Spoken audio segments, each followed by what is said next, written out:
Disney cash grabbing for the black female dollar. Don't fall for the okie doke. Now available in paperback and Kindle Unlimited, E-Steam The Sands of Time. It's action and adventure in ancient Egypt in this terrific teen time travel romance. Get your copy of E-Steam The Sands of Time at your favorite online bookseller today. On Saturday, Disney released a teaser trailer of its upcoming live action remake of its 1989 animated film, The Little Mermaid. Now, The Little Mermaid was a major film for Disney in 1989 because this was the film that led to the revival of hand drawn animation and ushered in a new golden age as related to hand drawn animation. With the success of Disney's Little Mermaid, it basically opened the door for a new era of animated classic features not only at Disney, but led to competition at other studios such as Fox, such as Sony, and such as Warner Brothers. All of these studios, on seeing the success of The Little Mermaid, had restored confidence in hand drawn animation, and this created what was considered to be the second golden age of hand drawn animation.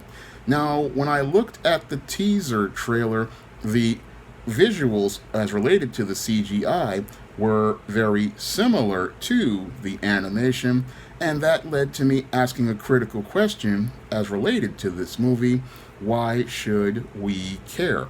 Now, this is a question screenwriters like myself have to ask before we put fingers to the keyboard, and I'm wondering, why do we need a Little Mermaid remake when, if we're getting the same visuals in this live action version, why should I go out here and want to spend $15 to go see this movie when you can just go out here and pick up the DVD or go over to Disney Plus and watch this film for less than the price of a movie ticket? That is one of the big problems that, as I see, as related to this movie.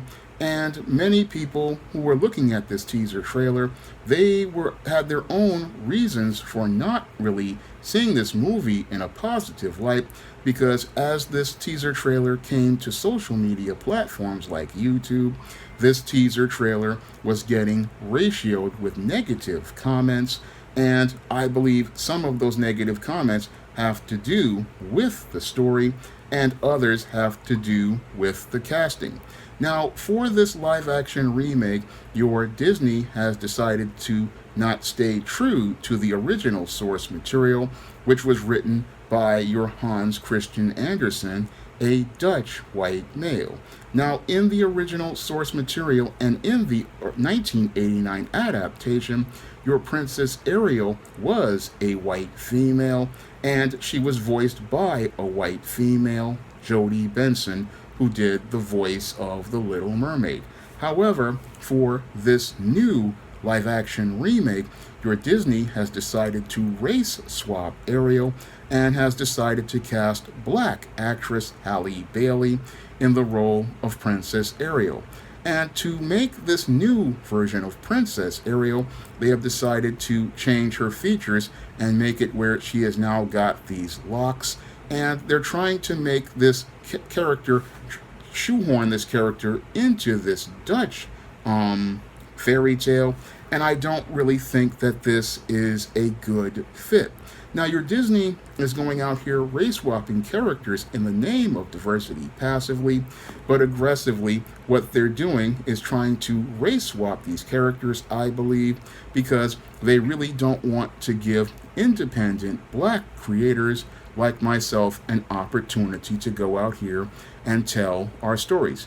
Now, your Disney has always had a problem with diversity as related to their princess stories like The Little Mermaid, and they have not really gone out here and made a serious effort to bring us a story as related to a black female princess.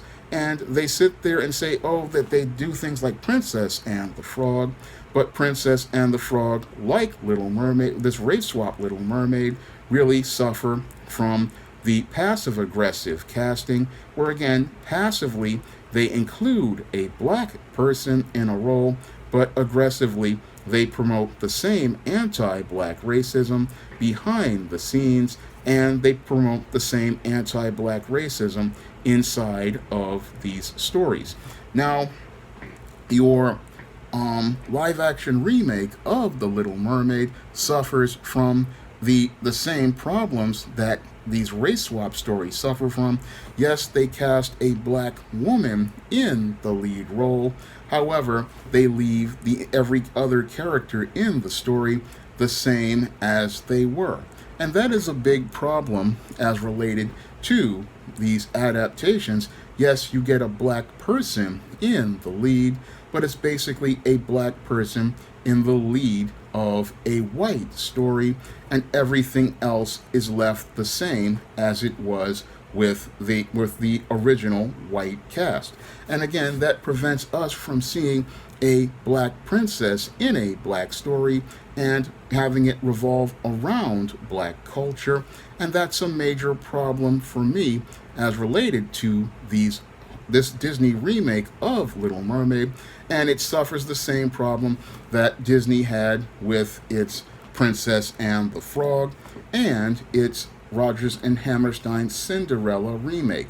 All of them feature, yes, they get a black person in the lead, but they don't give, that really doesn't help as related to diversity. All this does is push more anti-black racism, and it also promotes more white supremacy.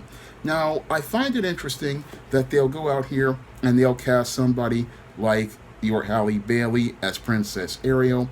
They'll go out here and cast Brandy as Cinderella, and they'll go out here and have a so-called Princess Tiana who really wasn't a princess. And every time you have these black females in the lead, you have a white male or a non-black love interest. That's one of the things that really irks me about this Little Mermaid remake and the other previous films that I have mentioned. Yes, you've got a black woman in the lead, and you're going to say that this is a black movie, but there is no black on black love in this story, and that is one of the things that troubles me about these princess stories. Yes, you've got a black princess, but where's the black prince?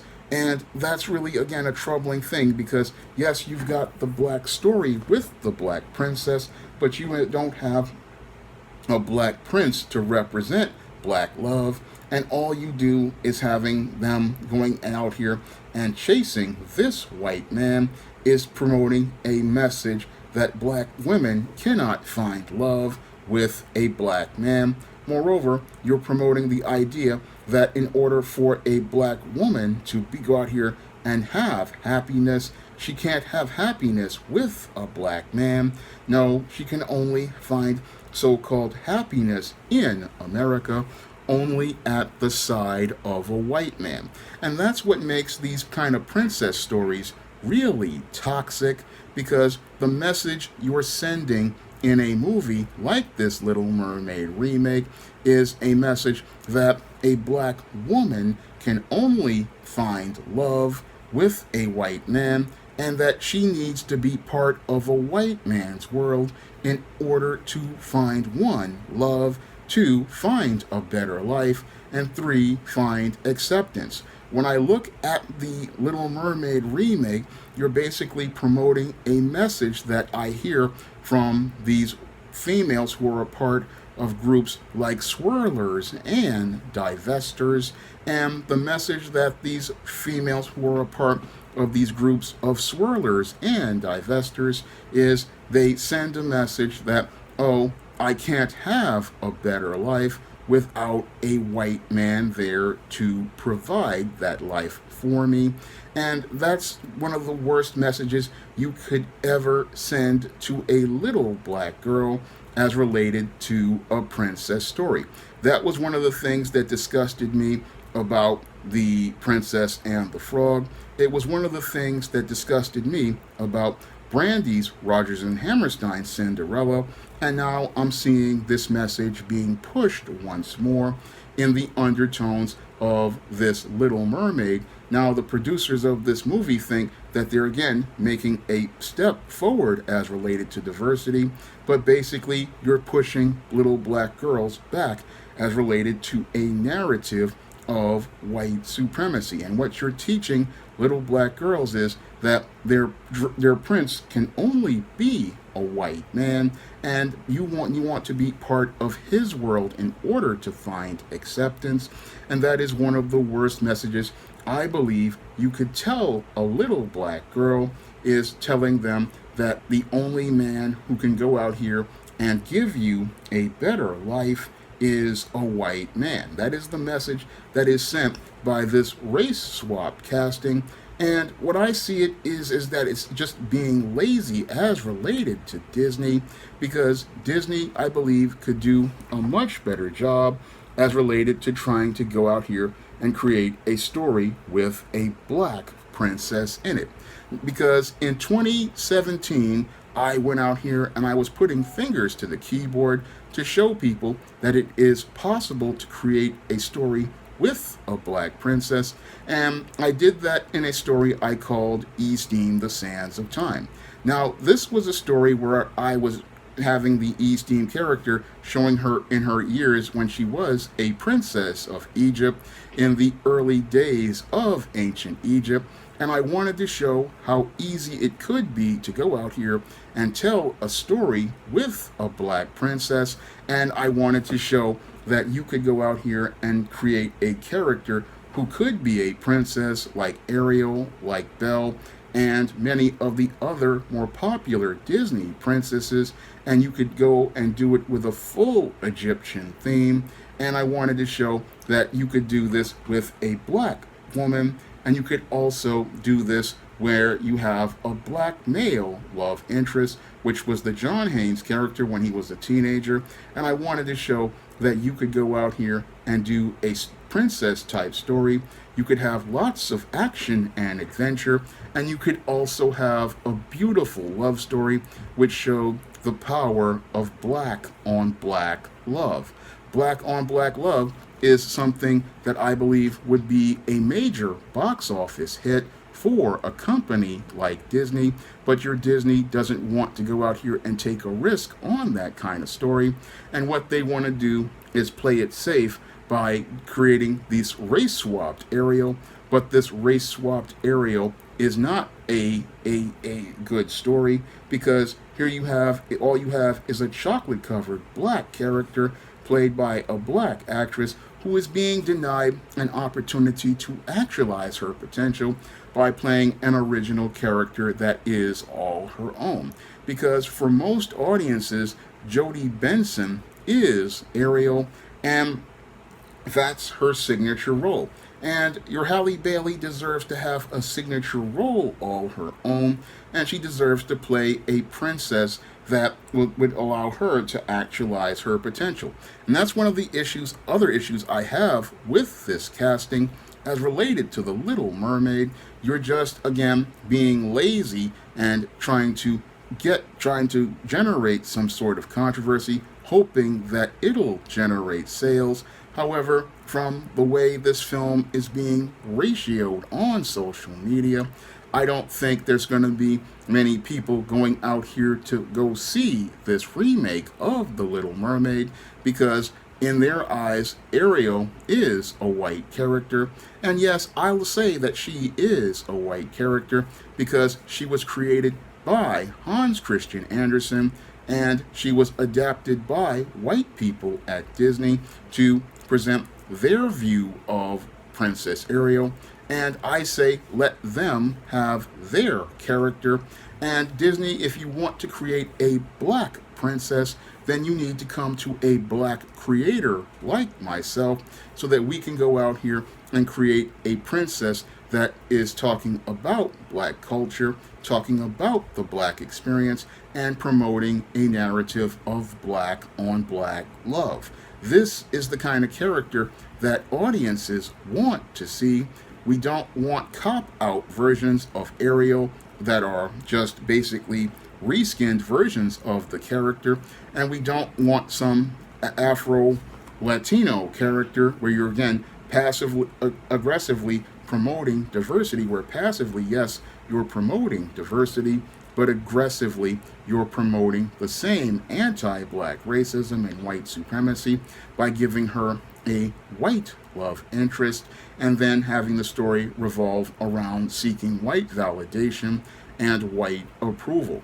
No, black people don't want that kind of story, and most other people don't want that kind of story. And what your Disney wants to do, the social justice warriors who work there, they want to talk about diversity, but they never want to talk to black creators like myself. And if they talk to black creators like myself, they would get a story that would actually allow them to reach black and non-black audiences who want to see a black princess with a black man and want to see this black princess and this prince or man in her life go out here and overcome the villain of the film. That's what people want from a princess film, but Disney doesn't want to give us that kind of movie. Now, when I was writing Easting the Sands of Time, I had thought of making that kind of story, and I had said I wanted Sally Richardson Whitfield as Eastine, I wanted Samuel L. Jackson as Osiris, and Angela Bassett as Queen Isis, and even though I don't like Jada Pinkett, I had Jada Pinkett as the villain Decadia. I had a whole story set up for a princess type story, and I wanted to show that yes, you can do this story, and the only thing that's stopping Disney from making this kind of story is the fact that they're afraid of black children looking up to a black princess, and they're also afraid of white people and non-black people looking up to a black princess, because The Princess and the Frog, as I saw it, was a lame movie, and Rodgers and Hammerstein's Cinderella was also lame, and they were lame because, again, you were giving me these reskinned black versions of white characters, and then you're giving me a white male or a non-black male love interest, and that's not how you inspire little black girls. No, you inspire little black girls by giving them black princesses and giving them a story in black culture and give them a story from a black cultural experience, and you show them that they can be a beautiful and that black beauty is just as good as white beauty. And that's another reason why they do these type of castings. Again, they do them to try to sabotage genres like black fantasy and black science fiction. They see these markets burgeoning, so they don't really want them to grow. So again, it's all passive aggressive. Yes, passively they cast Halle Bailey as the Little Mermaid, but aggressively they want this movie to fail, just like they want Black Panther to fail, because they want to say that there is no commercial market for black fantasy, and they want to say that 2018's Black Panther was a fluke, and they want to say, okay, no more black fantasy movies, but we know that there is a growing audience for this kind of material, but your Disney and many other companies don't want to invest in it because, again, they don't want little white children going out here and imagining themselves as a princess. So they are going out here and actively sabotaging those kind of stories and not even seeking out those kind of stories, because I have been writing those kinds of stories for over 20 years. And if you wanted to make a princess story with a black princess, if a guy like me can do it on the SJS Direct imprint with a book like Easting the Sands of Time, then every other company out here could have been doing this for years, and they could have gone out here and put this story to the market, and they could have had a blockbuster, but they don't want that blockbuster because they don't want us to be looking at black people and seeing human beings. No, they don't want you to see a black person in a humanized role, and they don't want you to see a black person in as a multidimensional character like many of these Disney princesses, and they don't want you to see a rich, complex story featuring a black princess. They don't want you to see that kind of story. So that's why they go out here and do these half-done remakes like Little Mermaid and hope that, oh, they're really, while they're putting it out there, they're hoping that it'll fail because, again, they don't want black girls to imagine themselves in the role of princess. No, they want you to imagine yourself in a secondary role in a white film, like a mammy or a butler or a maid. They want you to imagine yourself serving the white woman. They don't want you to imagine yourself leading and being the lead of the story. And that is what your Disney wants to do. And again, this Disney Little Mermaid teaser trailer, it just shows me, again, a film that was made, but it was made for one, it was made basically to try to, again, sabotage the black fantasy market because, again, most people who watch Little Mermaid, they can go to Disney Plus and watch it as part of their subscription because there's no real reason for this film to be made outside of trying to sabotage the entire black fantasy and science fiction market. Now, if you want to pick up my story revolving around a black princess, Easting the Sands of Time, you can find it on Amazon.com in paperback and Kindle format. And if you have Kindle Unlimited, you can read Easting the Sands of Time for free. And if you want to pick up some of my other positive black fiction on the SJS Direct imprint, like the ISIS series, the Easting series, the John Haynes series, the books of the Spinsterella trilogy, and books like The Thetis and A Recipe for Success, you can find all those books on Amazon.com in paperback and Kindle format. You can also find them on Smashwords, the iBook Store, and Google Play. That's all I have to say for this video. You can comment, rate, and subscribe. Now available in paperback and e-readers, Isis, the Beauty Myth. Learn the beauty secrets of the goddess next door in this action-packed Isis series adventure. Get Isis, the Beauty Myth at online booksellers everywhere today.